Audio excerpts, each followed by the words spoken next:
दोस्तों, हमने स्टार्ट किया हुआ है केमिकल काइनेटिक्स और आज हम डिस्कस करेंगे integrated rate equation. Last video में भी हमने इंटीग्रेटेड रेट इक्वेशन डिस्कस की थी जीरो ऑर्डर रिएक्शंस के लिए, लेकिन इस वीडियो में हम डिस्कस करेंगे integrated rate equation for a first order reaction. For first order reaction, first order reaction के लिए हम इंटीग्रेटेड रेट इक्वेशन डिस्कस करेंगे। फर्स्ट ऑर्डर रिएक्शन के लिए आपको पता है जो n होता है कितना होता है 1। जीरो ऑर्डर के लिए n कितना था 0। फर्स्ट के लिए कितना होगा 1। सेकंड के लिए कितना होगा 2। ये हमें सभी को पता है। आइए एग्जांपल लेते हैं। सेम एग्जांपल, रिएक्टेंट हमने सपोज किया किसी केमिकल रिएक्शन में रिएक्टेंट किस में कन्वर्ट हुआ, प्रोडक्ट में। सिंबल लें तो हम कह सकते हैं R किस में कन्वर्ट हुआ, P में। हाँ जी, अब इस रिएक्शन के लिए हम क्या लिखेंगे, रेट ऑफ रिएक्शन किसके according, according to rate law. Rate law के अकॉर्डिंग हम क्या लिखेंगे, रेट ऑफ रिएक्शन। और हमें पता है रेट लॉ के अकॉर्डिंग रेट ऑफ रिएक्शन किसके इक्वल आ जाएगी, K into concentration of reacted. Reacted यहाँ पे क्या है, R raise to power N। हाँ जी, अब हमने डेफिनेशन के अकॉर्डिंग समझा था रेट ऑफ रिएक्शन किसके इक्वल होती है, change in concentration divide by change in time. Change का सिंबल D, कंसंट्रेशन का सिंबल स्क्वायर ब्रैकेट। किसकी कंसंट्रेशन चेंज हुई, रिएक्टेंट की, और चेंज होने में क्या लगा, टाइम, dt। क्योंकि रिएक्टेंट की कंसंट्रेशन टाइम के साथ डिक्रीज होती जाती है तो माइनस का साइन हमने यहां लगाया। हाँ जी, किसके इक्वल है, ये मैंने किसकी जगह लिख दिया, रेट ऑफ रिएक्शन की जगह। आगे किसका साइन है, इक्वल का, K into concentration of R। क्योंकि हम फर्स्ट ऑर्डर रिएक्शन डिस्कस कर रहे हैं तो n कितना लेंगे, 1। तो क्या हो जाएगा, इसको 1 लेंगे तो सीधा इसको ऐसे लिख सकते हैं। अब हम क्या करेंगे, जो dt है, dt को ले आएंगे इस साइड, dt को ले आएंगे k के मल्टीप्लाई में, और जो कंसंट्रेशन ऑफ R है इसको ले आते हैं एक साइड में। तो क्या हो जाता है, माइनस dr नीचे लेके आएंगे upon R is equal to, उस साइड k पहले से था, dt क्यों होते गए, k इंटू dt। जी, अब हम क्या करेंगे, दोनों साइड नेगेटिव से मल्टीप्लाई करेंगे, माइनस से मल्टीप्लाई करेंगे। इस साइड माइनस से मल्टीप्लाई करेंगे तो क्या हो जाएगा, प्लस, और यहां किसका सिंबल आ जाएगा, माइनस का। तो क्या हो जाएगा, dr into r equal to k minus k into dt। अब हम क्या करेंगे, दोनों side integration, integration on both sides. Now integration on both sides, taking integration on both sides, dr upon r is equal to, integration is equal to, k constant है, जो minus k है इसको हम बाहर रखेंगे इंटीग्रेशन से, into dt। और जो dr अपॉन r, इसका जो इंटीग्रेशन होता है पता होना चाहिए, natural log of r, natural log ln is the natural log of concentration of r is equal to minus as it is k as it is, और dt का integration जो होगा वो d, और साथ में हमें लगाना पड़ेगा यहाँ पे i। पहले भी हम बता चुके हैं जब हमने जीरो ऑर्डर डिस्कस किया था, i यहाँ पे क्या है, सम इंटीग्रेशन कांस्टेंट। आई यहां पे कोई क्या है, इंटीग्रेशन कांस्टेंट। और इस इक्वेशन को मैंने कह दिया इक्वेशन नंबर फर्स्ट। इक्वेशन को मैंने क्या बोला, इक्वेशन नंबर फर्स्ट। अब हम क्या करेंगे, अब हम कंडीशन अप्लाई कर देते हैं। क्या कंडीशन अप्लाई कर देते हैं, when time is equal to 0, when time is equal to 0। जब टाइम 0 था, मतलब जब रिएक्शन स्टार्ट हुए तो 0 सेकंड्स हुए थे, 0 टाइम हुआ था, तब क्या था, then final concentration of reactant किसके इक्वल थी, इनिशियल के इक्वल थी, क्योंकि रिएक्शन स्टार्ट ही नहीं हुई थी।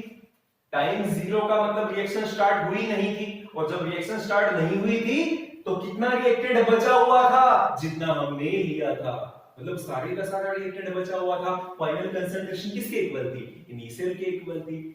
अब इन दोनों वैल्यूज को, t और rt जो दोनों वैल्यूज है, इन दोनों वैल्यूज को हम कहां पुट करेंगे, इक्वेशन फर्स्ट में। Put these values in equation 1। इन दोनों वैल्यूज को हमने कहां पुट किया? इक्वेशन 1 में है जी। तो क्या आएगा? नेचुरल लॉग है जी, क्या लिखा हुआ है? आर। आर की जगह हम क्या लिखेंगे? R naught. Natural log of R naught is equal to है जी माइनस के इनटू है जी टी की जो वैल्यू हम लेंगे कितनी लेंगे? 0 प्लस आई।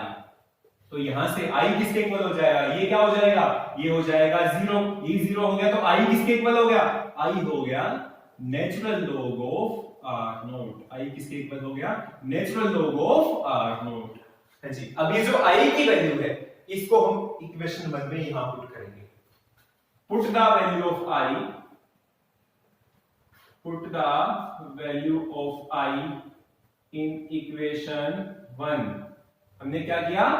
आई की यहां से हमें जो वैल्यू मिली उस वैल्यू को हमने इक्वेशन 1 में पुट किया। इक्वेशन 1 में पुट किया तो इक्वेशन 1 क्या बन गई? Natural log of R is equal to k is equal to minus kt और प्लस आई था ना यहाँ पे, और आई की हमने क्या वैल्यू फाइंड आउट की? Natural log of R naught.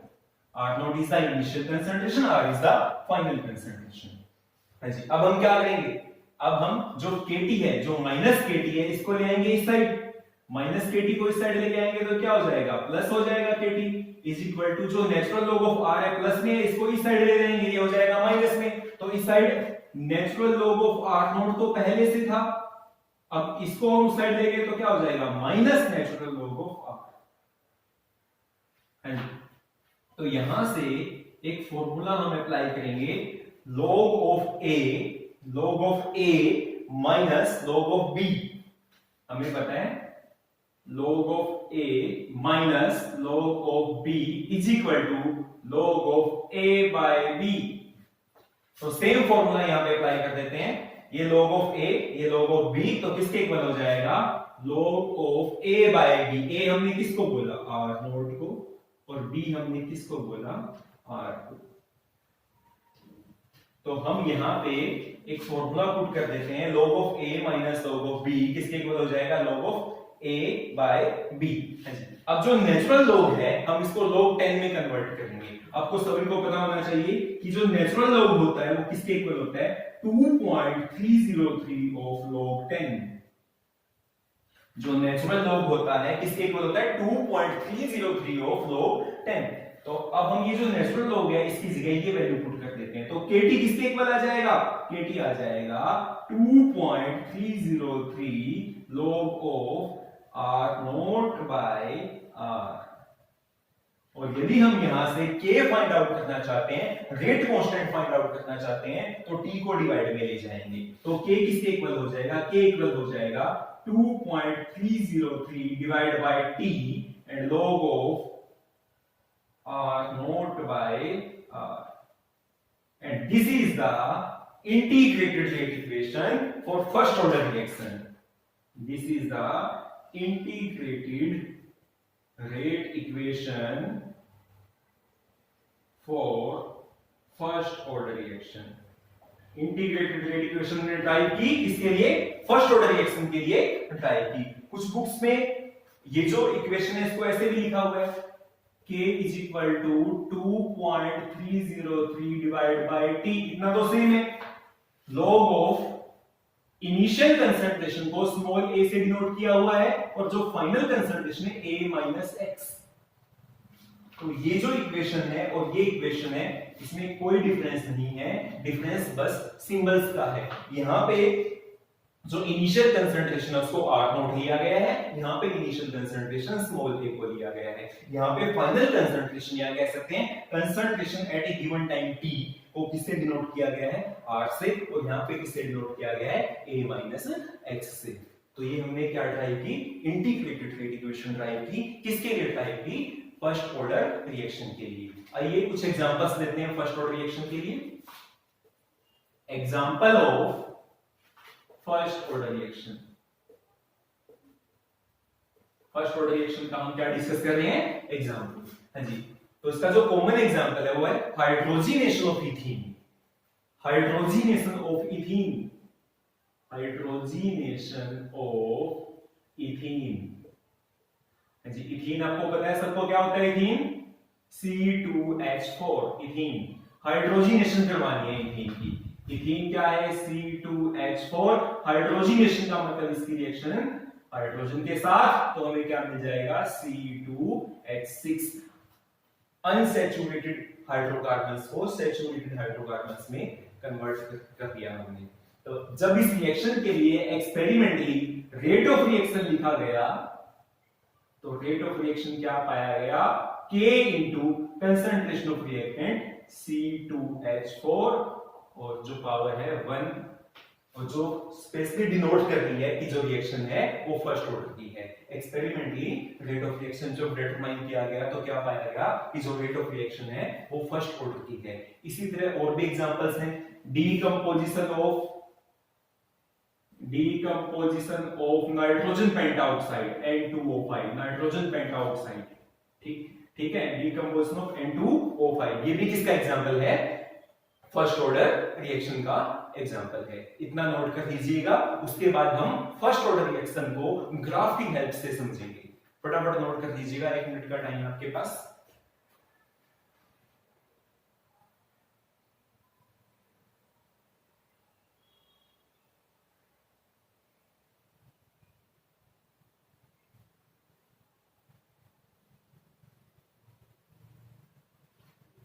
है जी, अब हम ग्राफ की हेल्प से समझते हैं। Graphical representation, graphical representation of first order reaction. First order reaction को हम ग्राफ की हेल्प से रिप्रेजेंट करेंगे।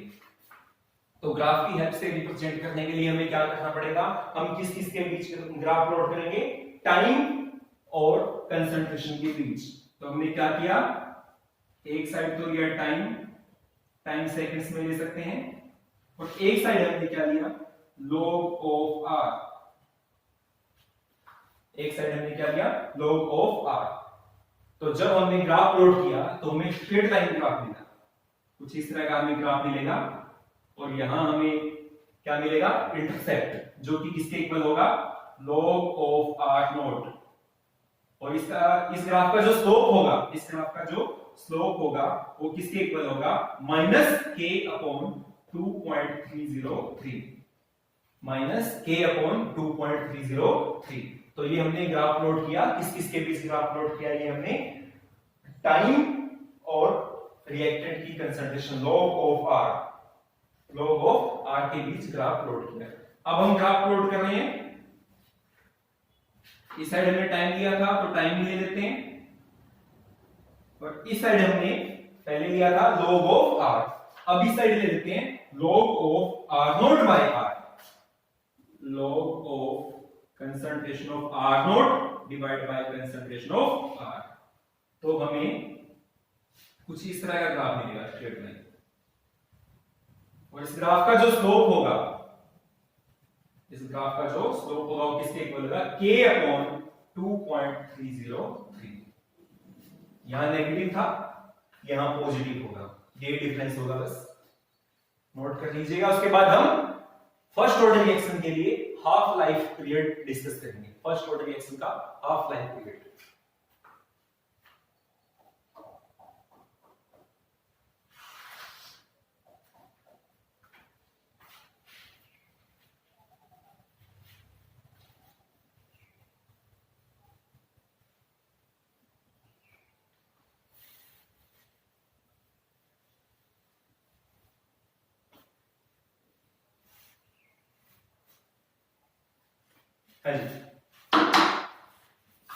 Half life period of first order reaction.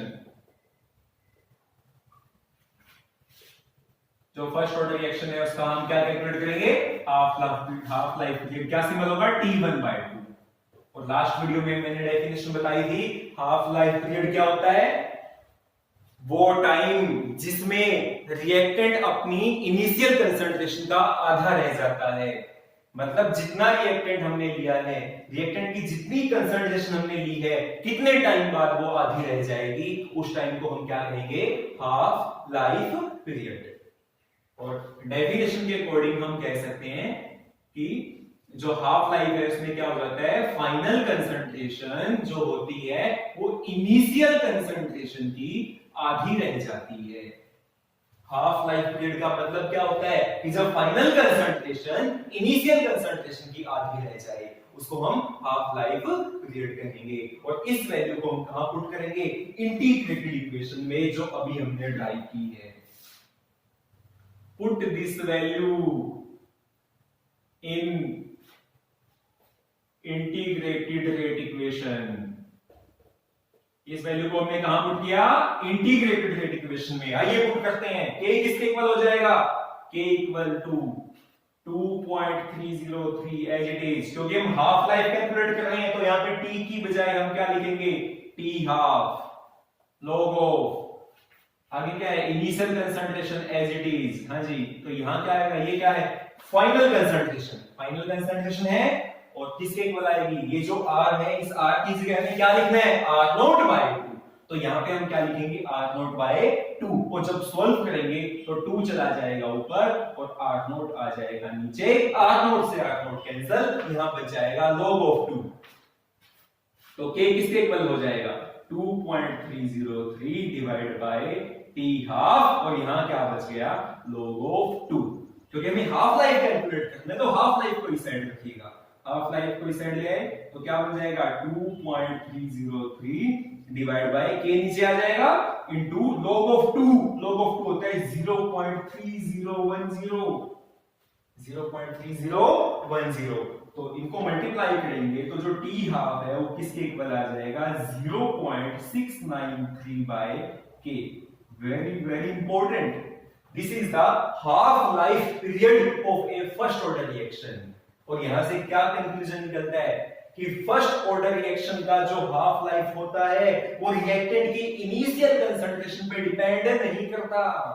यहां से क्या कंक्लूजन निकलता है, यहां से कंक्लूजन निकलता है half life of a first order reaction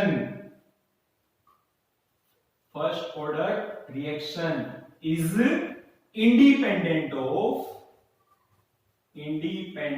of initial concentration of reactant की इनिशियल कंसंट्रेशन के क्या होता है, इंडिपेंडेंट होता है। नोट कर लीजिएगा। अब हम इसको एक ग्राफ की हेल्प से समझेंगे। मतलब यदि मैं एक ग्राफ प्लॉट करूं,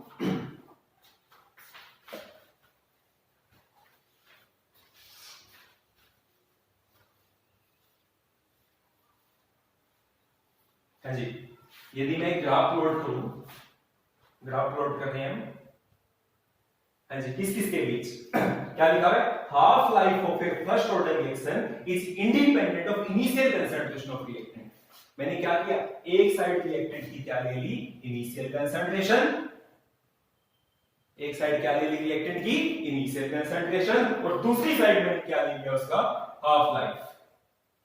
और यदि ग्राफ प्लॉट किया जाए तो क्या होगा, बिल्कुल स्ट्रेट लाइन में ग्राफ मिलेगा। और ये ग्राफ बिल्कुल क्लियर डिनोट कर रहा है, क्या डिनोट कर रहा है कि फर्स्ट ऑर्डर रिएक्शन के लिए जो हाफ लाइफ होता है वो रिएक्टेंट की कंसंट्रेशन के क्या होता है, इंडिपेंडेंट। ये हमने किसके लिए, फर्स्ट ऑर्डर के लिए ग्राफ प्लॉट किया। किस किस के बीच प्लॉट किया, हाफ लाइफ और रिएक्टेंट की इनिशियल कंसंट्रेशन के बीच।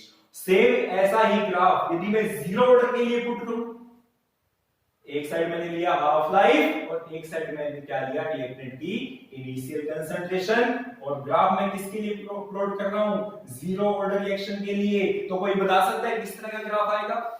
लास्ट वीडियो में हमने डिस्कस किया था कि जीरो ऑर्डर रिएक्शन के लिए जो टी हाफ होता है किसके इक्वल होता है, R naught upon 2k, R naught upon 2k। ये फॉर्मूला हमने ड्राइव किया था और इस फॉर्मूले से बिल्कुल क्लियर पता लगता है कि जो हाफ लाइफ है वो इनिशियल कंसंट्रेशन के डायरेक्टली प्रोपोर्शनल है, और डायरेक्टली प्रोपोर्शनल है तो हमें कुछ ऐसा ग्राफ मिलेगा। सभी बच्चे इसको अच्छे से नोट कर लीजिएगा, क्योंकि ये दोनों topic integrated rate equation for zero order reaction and integrated rate equation for first order reaction board exam view से बहुत ज्यादा इंपॉर्टेंट है। एग्जाम में जो इनकी इंटीग्रेटेड इक्वेशन है उसको ड्राइव करना पूछा जा सकता है। Thank you.